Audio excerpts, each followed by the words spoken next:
अस्सलाम वालेकुम दोस्तों, मेरा नाम है साहिल और आप देख रहे हैं इस्लामिक नेम चैनल। फ्रेंड्स, आज हम बात करेंगे रुमाना नाम के बारे में। रुमाना नाम का मतलब होता है मोहब्बत वाली।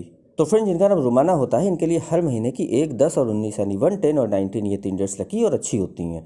अगर बात करें इनके लकी डे यानी लकी दिन की, तो लकी दिन इनके लिए सबसे बेस्ट रहेगा संडे यानी इतवार। इतवार का दिन इनके लिए बहुत अच्छा दिन है। अगर बात करें इनके लकी कलर की, तो लकी कलर में इनके लिए गोल्डन कलर यानी सुनहरा कलर और वाइट यानी सफ़ेद कलर, ये 2 कलर अच्छे और सूटेबल कलर हैं।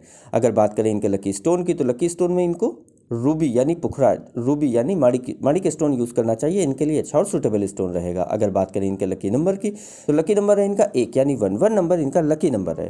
तो फ्रेंड, ये थी रुमाना नाम की शॉर्ट डिटेल। अगर ये वीडियो आपको अच्छी लगी हो तो इसको लाइक करें, शेयर करें, हमारे चैनल को सब्सक्राइब करें। यहाँ पर ऐसे ही आपको आपके नाम के बारे में शॉर्ट में जानकारी देते हैं। अगर आप अपने नाम के बारे में डिटेल के साथ जानकारी लेना चाहते हैं तो इसके लिए इस वीडियो के डिस्क्रिप्शन में आपको एक लिंक मिलेगा, वहाँ पे आपको जानकारी मिल जाएगी कि कैसे आप अपने बारे में डिटेल के साथ जानकारी हासिल कर सकते हैं। तो जाइए उस वीडियो को चेक करिए। और आज की वीडियो में इतना ही फ्रेंड्स, मिलते हैं आपसे अगली वीडियो में। जब तक के लिए अल्लाह हाफिज़।